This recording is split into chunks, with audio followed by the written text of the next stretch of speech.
Isang malaking tagumpay kontra illegal na droga ang naitala ng Bacolod City Police Office matapos masabat ang tinatayang mahigit 20 milyong pisong alaga ng shabu mula sa dalawang magkahiwalay na buy-bust operation sa naturang lungsod. Ang operasyon ay sinagawa sa magkahiwalay na lokasyon kung saan naaresto ang dalawang drug suspect. Ang detalye mula kay Patrolwoman Glidel Astrologo.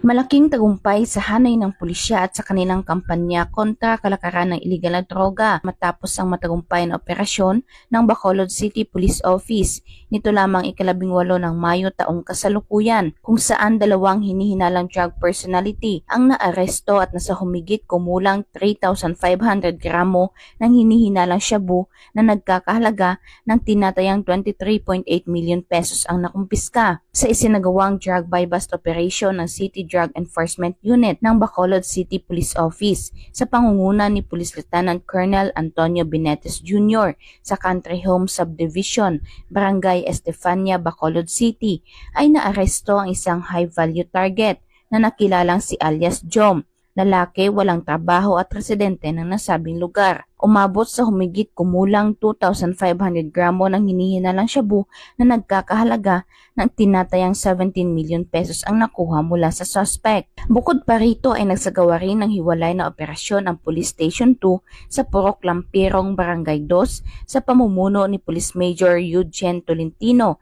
at Police Captain Genus David. Nahuli ang isang lalaking suspect na si alias Robert, residente ng Barangay Villamonte. Nasamsam mula sa kanya ang humigit kumulang 1,000 gramo ng hinihinalang shabu na tinatayang nagkakahalaga ng 6,800,000 pesos. Ang dalawang suspect ay kasalukuyang nasa kustudiya na ng pulisya at nahaharap sa kasong may paglabag sa Republic Act 9165 o ang Comprehensive Dangerous Drugs Act of 2002.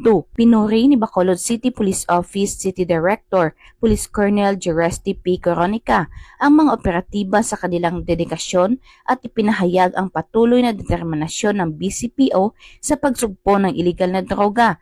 Aniya ay patuloy na magtatrabaho ang kapulisan sa Bacolod City upang panatilihing ligtas at payapa ang lungsod. Hinihikayat ng Bacolod City Police Office ang publiko na makiisa sa laban kontra iligal na droga sa pamamagitan ng pag-uulat ng kahina-hinalang aktibidad sa pinakamalapit na himpilan ng pulisya o sa kanilang mga hotline. Muli, pinatunayan ng Philippine National Police ang kanilang kahusayan at kahandaan sa pagtupad ng kanilang tungkulin para sa kapayapaan at kaligtasan ng mamamayan. Mula dito sa Police Regional Office 6, ako ang inyong PNN Correspondent, Patrolwoman Glidel Astrologo, alagad ng batas, tagataguyod ng Balitang Pulis.